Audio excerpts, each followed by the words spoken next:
Hello, and welcome to another episode of Brettcast Gaming Talk. Oh yeah, my folks, the king is back and looking better than ever on PC. Before you attack me in the other comments, I am not biased between the three big shooter franchises of Call of Duty, Battlefield, and Halo. I like all three of them, and I play all three of them. I do tend to like Halo and Battlefield over Call of Duty, but I still enjoy Call of Duty. Anyway, we're here to talk about Halo 3 and its campaign. Now, before I talk about the campaign, let's talk about the other stuff like graphics, weapons, music, and all that stuff. The graphics look beautiful. I know they didn't give Halo 3 the anniversary treatment, but I have a feeling they did something to polish the graphics, or maybe they're the same as how they were on the Xbox One version of the Master Chief Collection. Either way, everything just looks visually polished. The guns all feel a little bit better than they did from Halo 2 Anniversary, and I feel like they adjusted the sounds as well.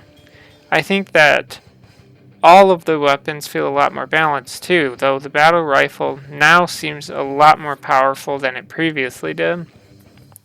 Don't even get me started on the music, because I love every single minute of this game's music. I have all the Halo game soundtracks, and they're great to listen to outside of the game.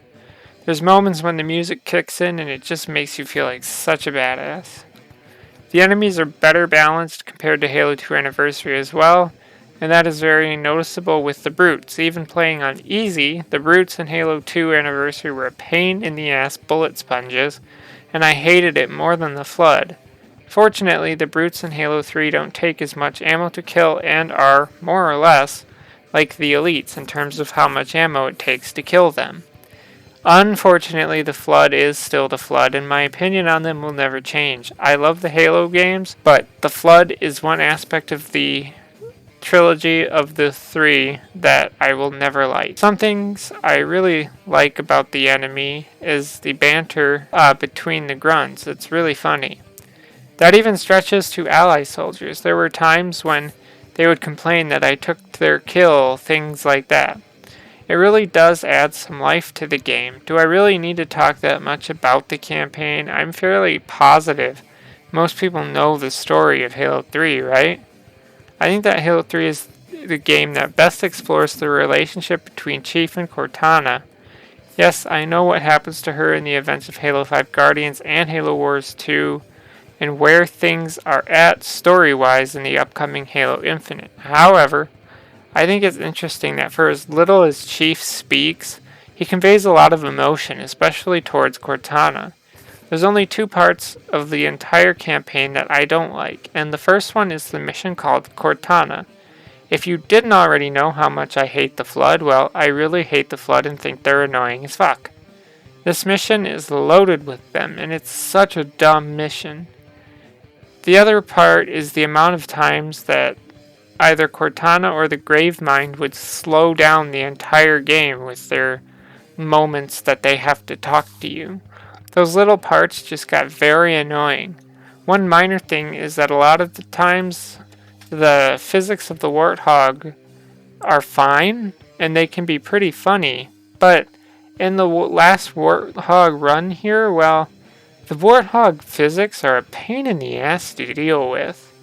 You'll just die for stupid reasons because of it.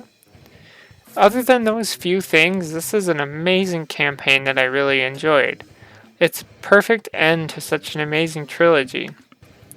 As we all know, this is where Bungie decided to leave the Chief and make Halo 3 ODST and Halo Reach before they stopped making Halo games. I've always wondered if Bungie had something in mind to continue the story of Chief and Cortana. How would things be if they made Halo 4 and Halo 5? From what I've been able to find, Bungie did some planning and consideration on the continuation of the Chief's story, but they decided not to do it because it was right at the end of their time under Microsoft and the end of their 10-year deal with them.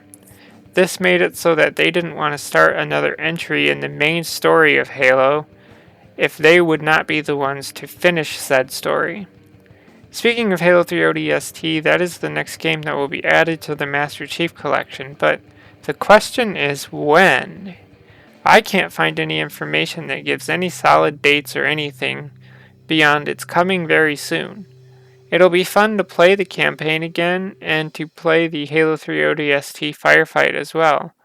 It'll look so good on PC just like Halo 3 does. I can't say enough that everyone needs to play Halo 3 if you have not done so already. That's all I have to say, so add to the conversation, leave a comment below. As always, thanks for listening and goodbye.